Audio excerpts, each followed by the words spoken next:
Colour correction किस तरह से करें, प्रैक्टिकली करके दिखाइए। अगर कोई लड़की आईब्रोज अपने प्लक नहीं करवाती तो वो किस तरह से मेकअप के साथ अपने आईब्रोज को शेप दे। ये नो प्लकिंग आईब्रोज होते हैं, वो आईब्रोज जो लड़कियां प्लक नहीं करवाती हैं, थ्रेडिंग या वैक्सिंग नहीं करवाती हैं, या जैसे टीनेजर्स होती हैं नहीं करवाती हैं ज्यादातर, तो वो मेकअप के साथ अपने आईब्रोज को किस तरह से शेप दें और बिल्कुल फेक भी ना लगे, बहुत ही नेचुरल लगे। तो आज का टॉपिक यही है। तो सबसे पहले हम करते हैं अपने नो प्लकिंग आईब्रोज को सेट।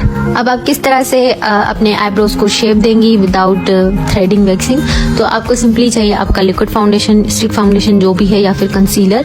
अगर आपके स्किन टोन का रहेगा तो सही है, अगर आप नेचुरल मेकअप कर रहे हो, डेली वेयर में कर रहे हो, तो आपके स्किन टोन का फाउंडेशन भी चलेगा। लेकिन अगर थोड़ा सा ग्लैम कर रहे हो, आईज मेकअप भी करना है, तो थोड़ा सा फेयर कलर का फाउंडेशन आपने अप्लाई करना है। सिंपली इस तरह का एक फ्लैट ब्रश लेना है, ठीक है। फ्लैट ब्रश आपने लेना है और साथ साथ इस तरह से अपने आईब्रोज के नीचे अपने लिक्विड फाउंडेशन को, कंसीलर को अप्लाई करना है। ये एक ऐसा मेथड है जो गर्ल्स अक्सर मेकअप वगैरह करती हैं, उनके आईब्रोज सेट हुए हुए नहीं होते तो वो बहुत ही अजीब लगते हैं, बाल जो है वो सारे वाइट वाइट हो जाते हैं और वो मेकअप के ऊपर से नजर आ रहे होते हैं तो वो अजीब लगते हैं। तो सैलून में इस तरह से उनके आईब्रोज को शेप दिया जाता है और बहुत ही नेचुरल लुक आता है। अब आप देख सकते हो कि किस तरह से आपने लाइंस बनानी है। तो सबसे पहले आपने अपने आईब्रोज को कॉम्ब करना है, ठीक है, स्पूली के साथ। अगर स्पूली नहीं है तो फिर आप हाथ के साथ भी सेट कर सकते हो, ठीक है। मैंने पहले इसीलिए स्पूली यूज नहीं करके दिखाई क्योंकि बहुत सारी गर्ल्स के पास स्पूली नहीं होती।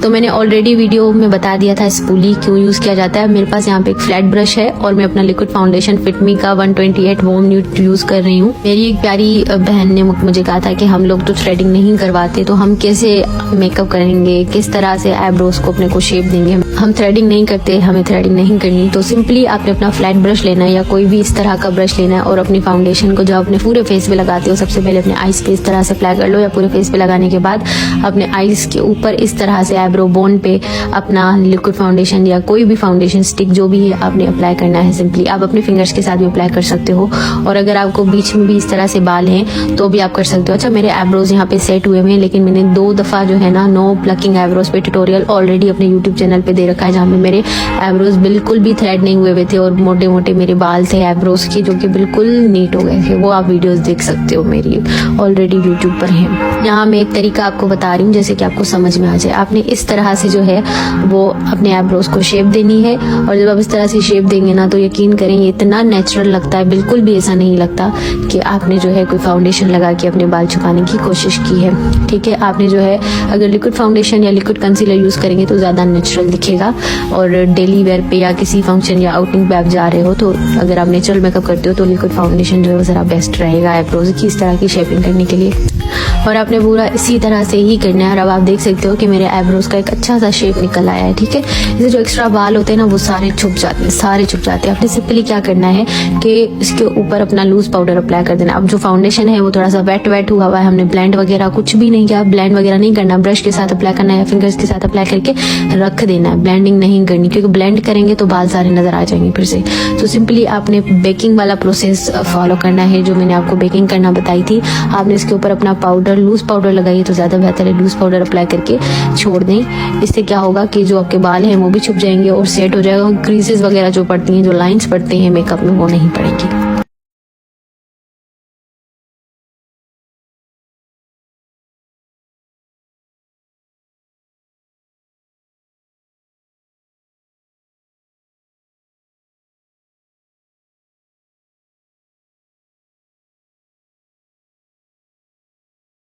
मैंने यहाँ पे एक एंगल्ड ब्रश लिया है, ठीक है, जो मैंने आपको ब्रशेस के वीडियो में समझाया था कि कौन सा ब्रश है। मैंने अब यहाँ पे आईब्रो जेल लिया है। नेक्स्ट क्लास में मैं आपको सारे प्रोडक्ट्स के बारे में बताऊंगी कि कौन सा प्रोडक्ट जो है आपने कब यूज करना है आईब्रो पे। यहाँ पे मैं जो है एक ब्राउन जेल लाइनर लेके रखा हुआ है, इसको ब्रो जेल भी बोलते हैं। पहले जो है वो मैं यहाँ पे अप्लाई कर रही हूँ। देखिए मैंने आईब्रो की जो शेपिंग है वो आर्च से स्टार्ट की है, बिल्कुल शुरू से स्टार्ट नहीं की, बिल्कुल इसके आर्च से स्टार्ट की है, ठीक है। अब देखिए यहाँ से हमेशा आईब्रो की शेपिंग स्टार्ट करते हैं, ठीक है। कभी भी स्टार्टिंग से आईब्रोज को नहीं बनाना स्टार्ट करती क्योंकि वो फिर फेक लगता है, नेचुरल नहीं लगता। लेकिन जब हम मजीद डिटेल के साथ आईब्रो की क्लास में जाएंगे तो वो मैं आपको वहाँ पे समझा दूंगी। अभी हम क्योंकि कर रहे हैं नो प्लकिंग आईब्रोज, तो इसलिए जो है ना फिलहाल मैं आपको इतना डिटेल में नहीं समझा रही, लेकिन जस्ट मैं उनके लिए बता रही हूँ जिनके आईब्रोज सेट नहीं है। तो आप सिंपली देख सकते हो थोड़ा सा लग गया था बैड, तो आपने अपना स्पंज लेना है या फिंगर्स के साथ जो प्रोडक्ट एक्स्ट्रा लग जाए उसको हटा देना है। तो परेशान बिल्कुल भी नहीं होना। इस क्लास के तो कोई नोट्स नहीं है, लेकिन बाकी जितने भी मेरे क्लासेस के नोट्स हैं वो मेरे Instagram, Facebook ID explore with Heera पे अपलोडेड हैं।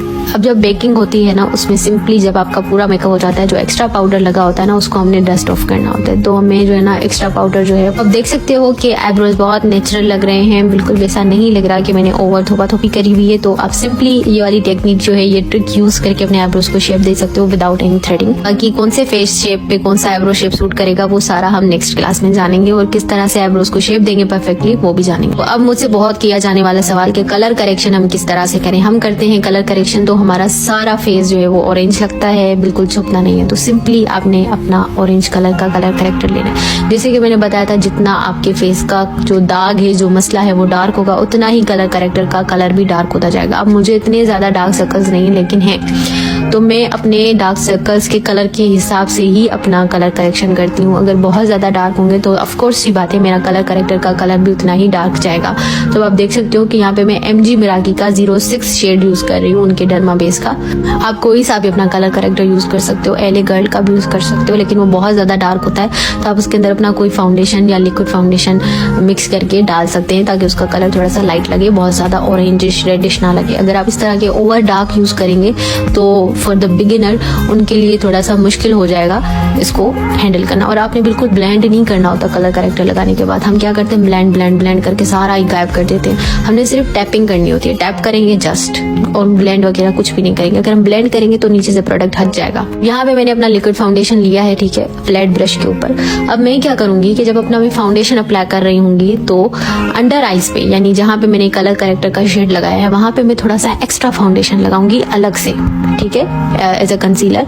अगर आपका कंसीलर है तो आप कंसीलर भी लगा सकते हो, लेकिन मैं यही टेक्निक फॉलो करती हूँ। मैं कोई कंसीलर यूज नहीं करती, मैं सिंपली जो मेरा फाउंडेशन होता है उसको अलग से अंडर आईज के ऊपर लगाती हूँ, जो भी कलर हो मेरा। ज्यादातर मैं अपनी स्किन का फाउंडेशन शेड लगाती हूँ, तो मैं अपनी स्किन का ही फाउंडेशन शेड उसके ऊपर लगा देती हूँ। अब हम क्या करते हैं कि पूरे फेस पे फाउंडेशन रख देते हैं और कलर करेक्शन के साथ फिर जो है ना उसे ब्लेंड करते हैं। तो फिर क्या होता है कि सारा फेस हमारा ऑरेंज हो जाता है। तो जहां जहां आपने कलर करेक्टर लगाया वहां आपने अलग से अपना फाउंडेशन लगाना है, जिस तरह से मैंने आपको लगा के दिखाया है। अब मैं क्या करूंगी, जब अपने अंडर आईज पे लगा लूंगी फाउंडेशन, उसको ब्लेंड कर दूंगी, तो उसके बाद जब अपने पूरे फेस पे फाउंडेशन लगाऊंगी तो अगेन थोड़ा सा मेरे अंडर आईज पे लग जाएगा। इससे फिर वो डबल कोटिंग हो जाएगी और जो नीचे से हमने ऑरेंज कलर करेक्टर लगाया वो कहीं बिल्कुल गायब हो जाएगा, छुप जाएगा। सब आप देख सकते हो कि आपने जस्ट हल्का सा ब्लेंड करना है, इसे इतना जोर जोर से रगड़ना नहीं है, क्योंकि हम जब रगड़ते हैं ना तो एक तो हमारे अंडर आईज से बेस जल्दी क्रैक भी कर जाती है और हमारा ऑरेंज कलर करेक्टर भी नीचे से गायब हो जाता है, जिसकी वजह से हमारे जो डार्क सर्कल्स हैं वो ब्लैक ब्लैक नजर आते हैं। तो आप देख सकते हो कि मेरा जो ऑरेंज कलर का टिंट था वो सारा का सारा गायब हो गया, कहीं भी आपको ऑरेंजिश नहीं फील हो रहा होगा। अब यहाँ पे मैं ले रही हूँ अपना लूज पाउडर, आप बनाना पाउडर, ट्रांसलूसेंट पाउडर, जो भी पाउडर है आप वो लगा सकते हो बेकिंग के लिए, ठीक है। सिंपली अब आंखें ऊपर करके मैं ऊपर देख रही हूँ और अपने अंडर आईज पे जहाँ पे हमने फाउंडेशन लगाया था, कलर करेक्टर लगाया था, वहां पे मैं जस्ट इसको अप्लाई कर रही हूँ। इससे ये होगा कि जो मेरे अंडर आईज पे बेस लगी हुई है वो सेट हो जाएगी, वो हटेगी नहीं और मजीद मेरे जो है अंडर आईज को ब्लर करेगी, लाइंस वगैरह को फिल करेगी, ठीक है। कुछ छोटी छोटी सी टेक्निक्स होती है जो आपने फॉलो करनी होती है, उसके बाद आपका मेकअप बहुत परफेक्ट लगता है। तो अगर आप इस तरह से अप्लाई करेंगे अपना बेस, अपना कलर करेक्टर, तो कभी भी आपका बेस खराब नहीं होगा। अब तो हमारा टाइम गुजर चुका है काफी, अब जो एक्स्ट्रा पाउडर होगा हम उसे ब्रश के साथ हटा देंगे, ठीक है। सिंपली इसी तरह से आपने हमेशा जब भी ब्राइडल पार्टी मेकअप करना है तो उसी तरह से करना है। आपका बेस कभी भी खराब नहीं होगा, कभी भी जल्दी मुंह से नहीं हटेगा। तो जब भी आप बेकिंग करेंगे, लूज पाउडर अपने अंडर आईज पे रखेंगे तो पूरा मेकअप करने के बाद उसको डस्ट ऑफ करेंगे, उसके बाद वो पाउडर हटाएंगे, इससे वो सेट भी हो जाएगा और आपके अंडर आईज भी सेट रहेंगी।